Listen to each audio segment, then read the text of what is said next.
Next, this coffee's getting cold. Let's do it. Let's go to France. Christophe, one line open. Christophe, have you been calling me all week? Christophe, hello. Hello, Uncle Bob, Eric, and Pretty Sarah. Christophe, have you been calling me all week? Yes? Why do you do that? You know, I'm very, very busy during the week. Why do you call all week? I don't understand, sorry. The question is, I've been getting a phone call from France all week. Is that been you? Yes? Well, don't call me all week. I'm very busy. Call me here when I'm doing the show, please. Okay. Okay, now, what's your question, monsieur? Okay, what a joy to find you and to be able to talk to you, Uncle Bob. It's a real pleasure for me. Thank you. Today I have only 3 questions for the show. Go. First, do you remember the first movie that you have seen on the big screen when you was a kid? The first movie I saw when I was a child? Yes. I don't remember. Remember. No. Charlie Chaplin? No? No, I don't remember. Next okay. question.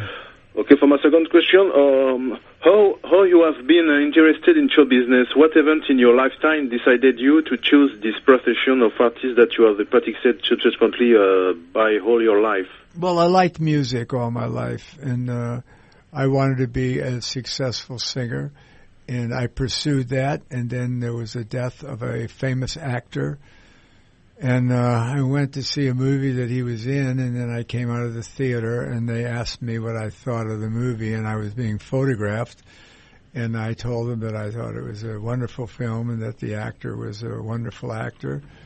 And the people that were going to do a movie about him called The Life of James Dean saw the interview, and they invited me to Fairmont, Indiana, where James was from, and they wanted me to be a part of the book and the movie that they were doing, and that began my career. I met a wonderful man who became my very dear friend, Nick Adams, and he said, if you ever come to Hollywood, knock on my door and we can have a friendship. And so I said, thanks, Nick, for that. And we were up in his room having a few beers. And when I did leave New York and went to Hollywood, I called Nick and we started a relationship that ended until, unfortunately, his early demise, his early death. Okay, next.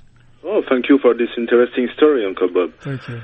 To finish my question, I wanted to know who discovered you and who was your first agent at the beginning of your career. Well, I don't think I was discovered. You know, I wasn't under a rock and someone lifted the rock. I said, "Oh, look what we have here."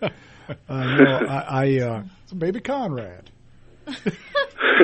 Baby Conrad. Be careful. Anyway, you think that's funny too, huh, Sarah? You be careful. Uh-oh. So no, everyone's in trouble right now. No.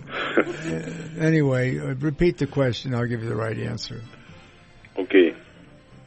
Go ahead. What's the question? I wanted to know who discovered you and who was your first agent at the beginning of your career. Yeah, no one discovered me. I just was a singer, and then it moved into the acting profession after I saw the movie, and the people at James Dean Foundation saw me.